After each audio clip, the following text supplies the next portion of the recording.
We start with the war between Israel and Hamas as international pressure mounts for action to address the prospect of imminent famine among Palestinians in Gaza. We're following a number of developments. The U.S. is said to have authorized the transfer of billions of dollars worth of bombs and fighter jets to Israel in recent days. The package reported by The Washington Post and Reuters comes despite growing calls for U.S. military aid to be linked to changes in how Israel conducts the war. It's just days after the UN's top court, the International Court of Justice, ordered Israel to allow the unimpeded flow of food aid into Gaza. Israel says allegations that it's blocking aid are wholly unfounded. The Israeli Prime Minister Benjamin Netanyahu has agreed to send officials to Egypt and Qatar in the coming days for a new round of talks on a possible ceasefire in Gaza. In the past 24 hours, both the UK and the U.S. military have airdropped food supplies into Gaza. Our BBC Middle East correspondent Lucy Williamson was on the U.S. plane. Aid drops into Gaza are expensive, inefficient, and increasingly controversial. These ready-prepared meals from the U.S. Army are being flown more than 1,000 miles from a U.S. airbase.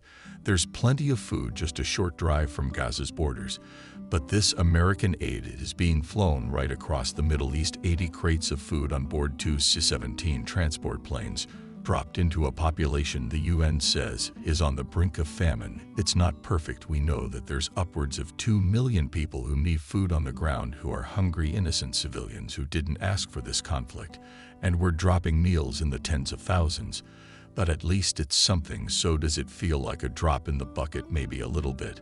But if you're a family on the ground who got some of this aid, it can be a lifesaver. 12 people were reported to have drowned this week trying to retrieve packages from the sea. 6 others crushed in a stampede. What are you doing to try and mitigate those risks? Literally everything we can. So I know you spoke with the colonel earlier.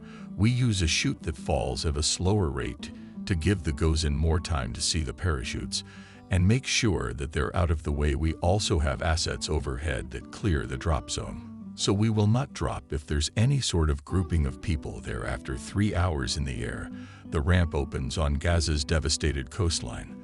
They just open the hat ready to release the aid down into Gaza. There's no organized distribution system down there. It goes a drop of aid in an ocean of hunger. Getting aid in this way is a last resort, but a growing number of countries are doing it. How much do these eye-catching flights relieve pressure on Gaza's civilians, and how much the pressure on governments elsewhere? Lucy Williamson, BBC News 𝐄𝐒.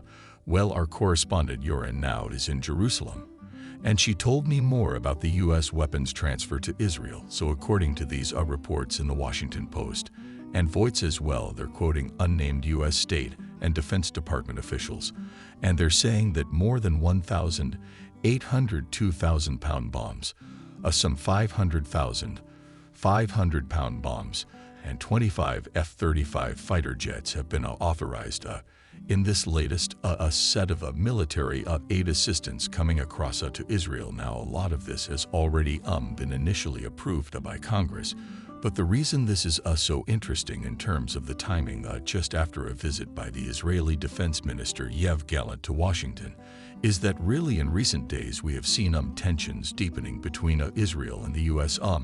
And that really reached the lowest moment on Monday, after you had the extension at the UN Security Council, when it came to a resolution being passed on a ceasefire in the Gaza war. For the first time, Israel was very angered about that, and there have been these calls from senior Democrats in the U.S.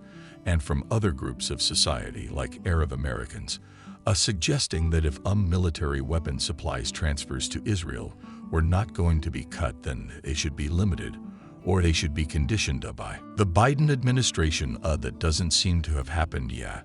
I mean, it's really interesting, isn't it? We've spoken over the last couple of weeks about the relations being strained, and just as you say, there are widespread calls for this the two to be linked, that military aid should be linked to the humanitarian aid to Gaza, but that doesn't seem to be the case indeed, and the White House has been saying that it supports Israel's continued right to defend itself.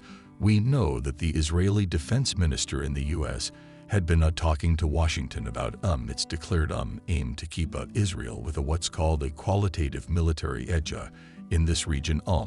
and also talking about not just waging war in Gaza, but the prospect of a possible escalation on Israel's northern border, where there have been in recent months these near daily cross-border exchanges of fire with the powerful Lebanese armed group Hezbollah. That was Your Land Now reporting from Jerusalem. Thank you.